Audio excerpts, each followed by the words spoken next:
You are receiving or watching this video because your son, daughter, friend, neighbor, brother, somebody you care about wants you to know that they are polyamorous. Wait, polyamorous? What does that mean? So let's look at that.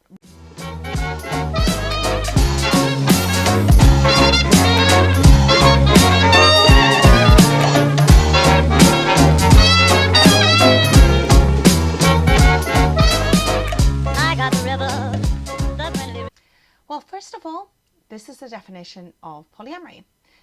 The ability to be in loving, intimate relationships with more than one person at a time with the full knowledge and consent of everyone involved. So, really not the same thing as cheating. So what does that actually mean? Okay, so first let's look at what it doesn't mean. Right, so there's a few things that might be going through your mind right now as you're hearing this. And these are just some common ones that tend to come up again and again. It's just an excuse to be promiscuous, isn't it? Well, I would say not. Because there's many forms of non-monogamy, for example, swinging, where you can go to play parties, and those are much better ways to sleep with lots of different people over a period of time. And you can do that with the knowledge and consent of your partner. Polyamory tends to focus on having multiple relationships where everyone is considered a partner. Okay, so that's quite different. So if you think about it, why would you go all the way to consider somebody a partner if you just wanted to, be sleeping around? Much better ways of sleeping around that do not involve that. Plus, one thing that some people might find surprising is that due to our current hookup culture, it is actually much easier to pull on a Saturday night if you're monogamous than if you are polyamorous or even in an open relationship. Oh my God, are they going to get AIDS? Or maybe they're just going to get another STI. Well, there is a smidgen of truth to this because the number of people you sleep with is a factor in terms of you getting STIs. However, the polyamorous community is really, really hot on this topic. So for example, we speak about boundaries and acceptable levels of risk up front, not only with stable partners, but with anyone else we get involved with pretty early on, if not before actually having sex. It's also very common to get STI tested about every 6 months. And, recent studies say that STI transmission is about the same in the monogamous population than it is in the population that does open relationships. And that's probably because even though we sleep with more people, we also are much more cautious. And what has been seen in these studies is that monogamous people and people who are cheating are much more likely to be sketchy in their use of barriers than people who are in open relationships or polyamorous. So the short answer is no, they're not more likely to get an STI or HIV. So you can rest better at night.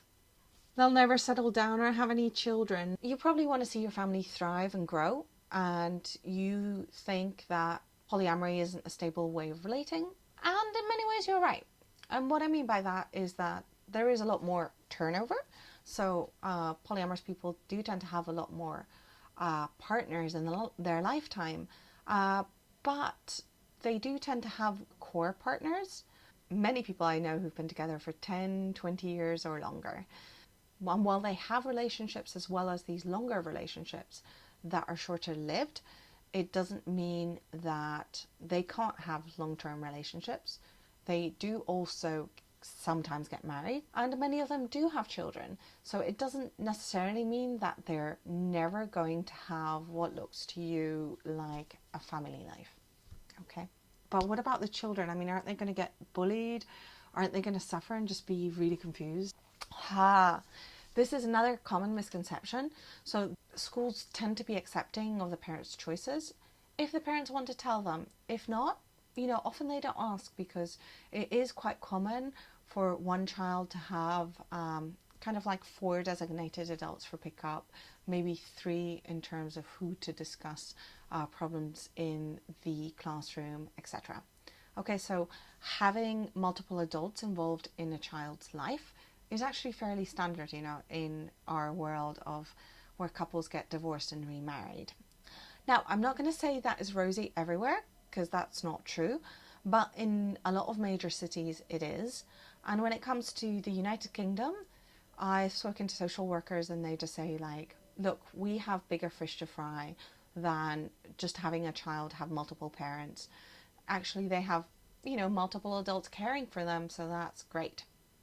Now, there's a researcher who's been studying this for 15 years, and she has written a book that is not an academic book, it's just open for everyone, that's called The Polyamorous Next Door. So if you're truly worried, I suggest that you read it, and it shows a variety of families and the strategies they follow. Spoiler alert, the kids are well adapted. They just can't commit to one person. What many polyamorous say is, like, we like commitment so much that we're doing it to several people. And I love that saying. It's got nothing to do with commitment. Polyamorous are actually committing to an alternative lifestyle that in certain respects is stigmatized and that is a harder ride than monogamy. I would say that's a pretty big commitment. I just think they just haven't found the right person yet. It's likely that they're telling you because they have found the right person. And the right person for them is somebody who agrees and wants to follow this lifestyle with them. And very few people do it begrudgingly just because their partner wants to. So maybe this person that you care about will change if another person comes along. Some people are flexible, but it's likely that they won't. Right now, what they really want from you is your love, acceptance, and support. So I just want to ask you, can you give that regardless of what you think of their lifestyle? Okay, so we've looked at a few things it doesn't mean. Now let's look at what it can mean. People do polyamory in many different ways and for many different reasons. So I can't really tell you what it's like for the specific person you're watching this video for, but there are some commonalities. So what can it mean? So at this stage, they're pretty confident that this is what they want for themselves, or they just would not be telling you.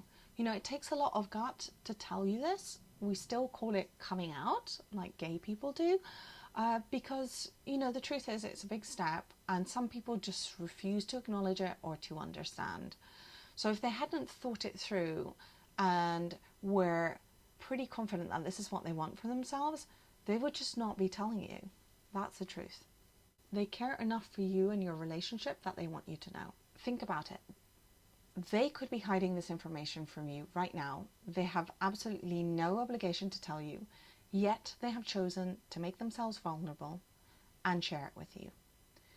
And they're doing this because they care about the relationship with you and they want to be close to you. So can you honor that? Can you say that you may or may not understand, but you want to be there for them? So would you rather be wrong about your judgments about this relationship style, if that means that they're happy at the end of the day? And if you turn out not to be wrong and they do like crash and burn really badly, do you care enough just to be there for them if and when that happens? Ultimately, that's what matters. There's so many different ways of being polyamorous. It's amazing. Some people live in a big communal house and raise children together. Other people live in couples and just have outside relationships with other people. Some people have primary relationships and secondary relationships. Some people have triads. There's really so many different ways of doing this. So I can't explain what it's like for the person you're watching this video for. Only they can tell you. And that's beautiful. So they're opening a conversation with you because they want to feel close to you and they want you to know. So what can you do now? I suggest you go and speak with them. Say how you feel. And please be sensitive to the fact that they're making themselves vulnerable. Try and ask sensitive questions, but be aware you probably will mess up. And that's fine, we're all human. Just try and be compassionate with one another. And I am so glad that you're making this step and getting this understanding. This is Victoria Rosa from openandawesome.com signing off. If you like this video, please do share it around. You can also comment on the blog at openandawesome.com, and we would love to hear your comments about how what we shared in this video has helped you and what your experience in terms of dealing with family around polyamory issues is. Take care. See you next time. Got the river, the friendly river.